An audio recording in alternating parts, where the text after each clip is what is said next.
Hi అందరికీ. రక్షాబంధం అందరం మా ఇంట్లో చాలా వైభవంగా చేసుకుంటాము. అసలు ఈ రక్షాబంధము అంటేనే రక్ష, ఒకరికి ఒకరం రక్ష, కుటుంబ విలువలు నిలబెట్టుకోవడం కోసం ఈ రక్షాబంధం చాలా పని చేస్తుంది. ఈ రక్షాబంధం అనేది మనము అక్క చెల్లెళ్ళు, అన్న చెల్లెళ్ళకి ఒకరికొకరు కలుసుకొని ఒకరిపైన ఒకరిని ప్రేమను వ్యక్తం పరుచుకునే రోజు, అద్భుతమైన రోజు ఈ రాఖీ పౌర్ణమి. రాఖీ పౌర్ణమి అనగానే అందరూ ఆడపిల్లలు వాళ్ళ అన్నయ్యల దగ్గరికి, తమ్ముడి దగ్గరికి వెళ్ళి రాఖీ కట్టడం అనేది మన పూర్వకాలం, చాలా పూర్వకాలం నుండే వస్తుంది.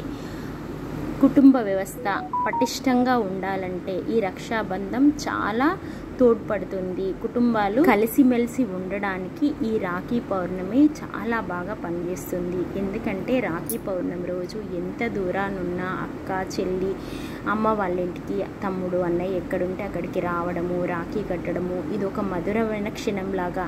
ఈ రోజులలో కొందరు థ్యాంక్ యూ డే అలాంటివి పెడుతున్నారు కదా, అలాంటిదే ఇది మదర్స్ డే, ఫాదర్స్ డే లాగా, ఇది ఒక సిస్టర్స్ డే లాగా. ఎందుకంటే ఈ రాఖీ పౌర్ణమి రోజు అందరు ఆడపిల్లలు తన తమ్ముళ్ళ దగ్గరికి, అన్న దగ్గరికి వచ్చి రాఖీ కట్టడము, వాళ్ళ చిన్ననాటి స్మృతులు, చిన్ననాటి ఆడుకున్న ఆటలు అవన్నీ గుర్తు చేసుకుంటూ ఎంతో ఆనందంగా తమ్ముడితో, అన్నయ్యతో కలిసి ఉండడం అనేది జరుగుతుంది. రాఖీ కట్టి ఊరికే ఉండడం ఉండదు కదా. రాఖీ కట్టిన తర్వాత అమ్మ వాళ్ళ విషయాలు, ఆ విషయాలు, ఈ విషయాలు, ఒక చక్కటి వేదిక, అన్న చెల్లి కలవడానికి ఒకటి చక్కటి వేదిక, టైంను ఏర్పాటు చేసిండ్రు అని మన పూర్వీకులకి ఇది థ్యాంక్ యూ చెప్పాలి. ఎందుకంటే అన్న చెల్లెలు, అక్క తమ్ముళ్ళు ఒక కుటుంబం మంచిగా కలవాలి.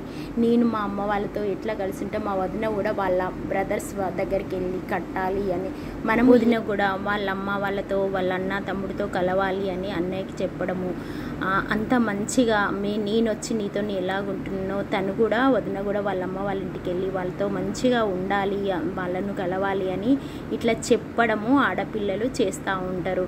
ఎందుకంటే అమ్మ వాళ్ళ ఇంటికి అన్నయ్య తమ్ముడితో కలిస్తే ఎంత ఆనందంగా ఉంటుందో తను ఎక్స్పీరియన్స్ చేస్తుంది, తను అనుభవిస్తుంది ఆనందాన్ని.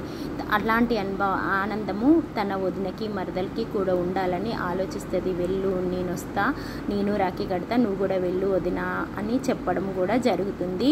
ఇది ఒక అందమైన ఆనందానికి సంకేతాలు. అందరి మధ్య ప్రేమ, స్నేహము పెరగడానికి ఇలాంటి పండగలు మనకు చాలా మనుషుల మధ్య బంధుత్వాల మధ్య, బాంధవ్యం మధ్య స్నేహాన్ని పెంపొందిస్తుంది ఈ రాఖీ పౌర్ణమి. రక్షాబంధం ఒక పవిత్ర బంధం, అన్నా చెల్లి మధ్య ఉన్న స్వచ్ఛమైన ప్రేమకు నిదర్శనం. రాఖీ పండగ ప్రతి శ్రావణ పౌర్ణమి రోజు జరుపుకోవడం ఉంటుంది.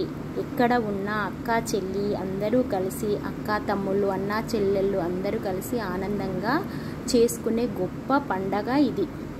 ఇంత గొప్పగా ఆనందంగా ప్రతి సంవత్సరం రాఖీ పౌర్ణమి ప్రతి ఆడపిల్లలు, ప్రతి కుటుంబం ఎంతో వైభవంగా చేసుకునే రాఖీ పండగ అసలు ఎక్కడ పుట్టింది, ఎలా వచ్చింది అనే విషయం ఇప్పుడు తెలుసుకుందాము. ద్వాపరయుగంలో శ్రీకృష్ణుడి పినతల్లి అయిన శృతీదేవి పిల్లల కోసం తపస్సు చేస్తూ ఉంటుంది. తనకు వివాహమైన చాన్నాళ్లకు పిల్లలు కలగకపోవడంతో తను చాలా యాగాలు, వ్రతాలు చేస్తూ ఉంటుంది.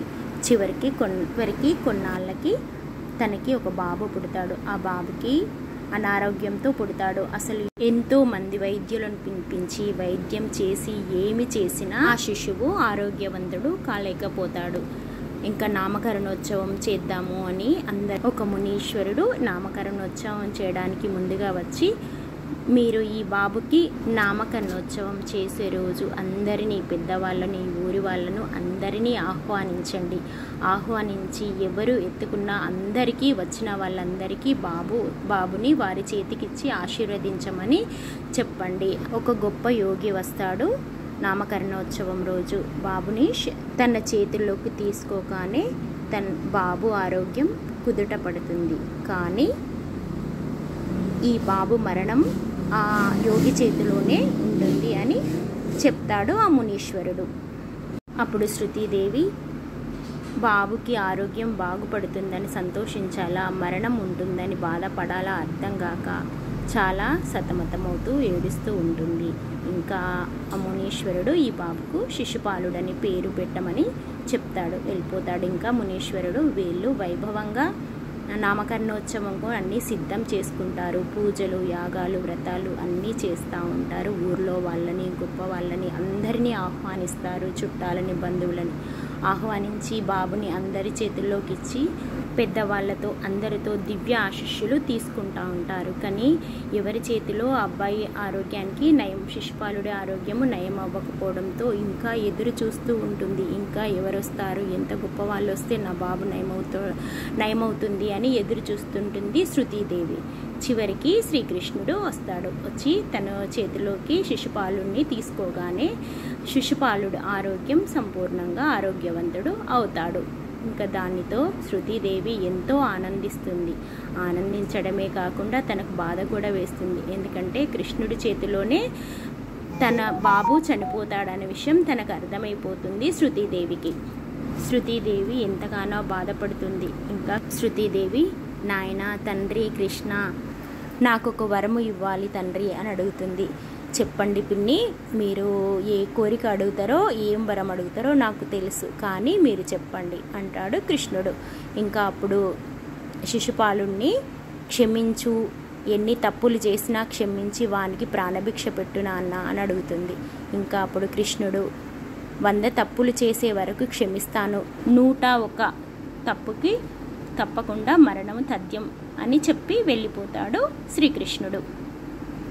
అప్పటి నుండి శృతీదేవి దంపతులు ఎంతో గారాబంగా పెంచడమే కాకుండా నీతి నియమాలతో క్రమశిక్షణలో పెంచినా కూడా ఆ శిశుపాలుడు ఎంత బాగా పెంచినా అవినీతిగానే తయారవుతాడు. శిశుపాలుడు పెరుగుతూనే ఇతరుల పట్ల నిర్లక్ష్యంగా, కోపంగా, బ్రాహ్మణులను చంపడము, స్త్రీలను బలాత్కరించడము, ప్రజలను నిర్లక్ష్యం చేయడము, కొట్టడము, చంపడము ఇలాంటివి చేస్తూ ఉంటాడు. శిశుపాలుడు తప్పులని కృష్ణుడు లెక్కిస్తూనే ఉంటాడు. ఇంకా ఒకరోజు హస్తినాపురంలో ధర్మరాజుకి పట్టాభిషేకం చేయడానికి అందరినీ ఆహ్వానిస్తారు. అందరూ వస్తారు. ధర్మరాజుకు పట్టాభిషేకం శ్రీకృష్ణుడు కూడా వస్తాడు. ఇంకా శ్రీకృష్ణుడు రాగానే ధర్మరాజు వేగంగా వెళ్ళి శ్రీకృష్ణుని ఆహ్వానించి శ్రీకృష్ణుని పాదాలను కడిగి ఆ నీటిని తలపై వేసుకుంటాడు. అది చూసి శిశుపాలుడు తట్టుకోలేకపోతాడు. కోపంతో దహించిపోతూ ఉంటాడు. ఓ ఈ ధర్మరాజా, శ్రీకృష్ణుడు నా కాలి దుమ్మికి సాటి రాని వాడికి నువ్వు ఇంత మర్యాద ఇస్తావా అని దురుసుగా మాట్లాడతాడు. అది చూసిన ధర్మరాజు పాండవులకి చాలా కోపం వస్తుంది. కానీ శ్రీకృష్ణుడున్నాడని వాళ్ళు ఏమనలేకపోతారు. ఇంకింతలోనే శ్రీకృష్ణుడు 101 అని తన చేతిలో ఉన్న సుదర్శన చక్రాన్ని శిశుపాలుడిపై వేస్తాడు. ఇంకా ఆ శిశుపాలుడి తల తెగిపోతుంది. మీ అమ్మకిచ్చిన మాట ప్రకారం 100 తప్పులను క్షమించాను, 101 తప్పుకి మాత్రం శిక్ష వేశాను అని అంటాడు. అది చూసిన మరికొందరు రాజులు అక్కడి నుండి పారిపోతారు.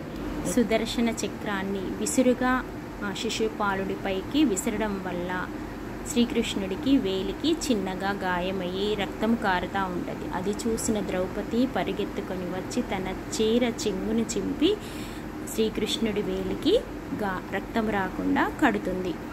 అది చూసిన శ్రీకృష్ణుడు ఎంతగానో సంతోషిస్తాడు. ద్రౌపదికి తన మీదున్న ప్రేమకి ఎంతగానో ఆనందించి అసలైన ప్రేమ, నిజమైన ప్రేమ అంటే ఇదే కదా అని చెప్పి, ఇది నువ్వు కట్టిన చీర గుడ్డ కాదు, ఇది నాకు రక్షాబంధం, రక్షణ అని చెప్పి, ఎప్పుడు ఏ కష్టము ఏ బాధ ఉన్నా కూడా నాకు చెప్పు, నేను ఎంతటి గొప్ప పనిలో ఉన్నా వచ్చి నీకు సహాయం చేస్తాను అని శ్రీకృష్ణుడు మాట ఇస్తాడు.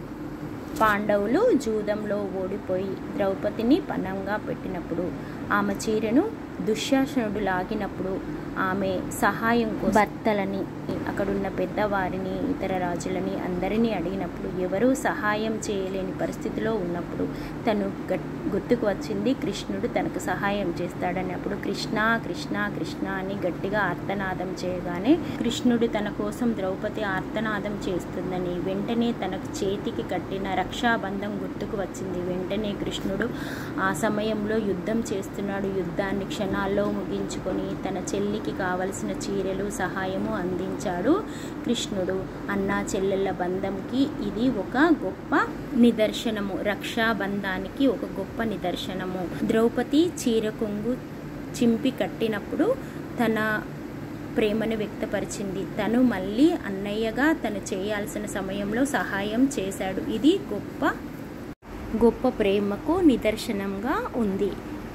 శిశుపాలుడు చనిపోయిన రోజు, శ్రీకృష్ణుడి వేలికి గాయమైన రోజు, ద్రౌపది తన చీర చెంగును చింపి శ్రీకృష్ణుడి గాయానికి కట్టిన రోజు అదే బంధంగా ఏర్పడి అదే రక్షాబంధంగా ఇప్పటి వరకు శ్రావణ పౌర్ణిమ రోజు, ఆ రోజు నుంచి ఇప్పటి వరకు మనమందరము ఈ ఉత్సవాలు చేసుకుంటూ ఉన్నాము. అన్నా చెల్లెల ప్రేమకు చిహ్నంగా, అన్నా చెల్లెలే కాదు ఎవరి ఎవరికైనా ప్రేమగా ఈ రక్షాబంధాన్ని కట్టి వారి రక్షణను మన రక్షణను వాళ్ళు పొందవచ్చు.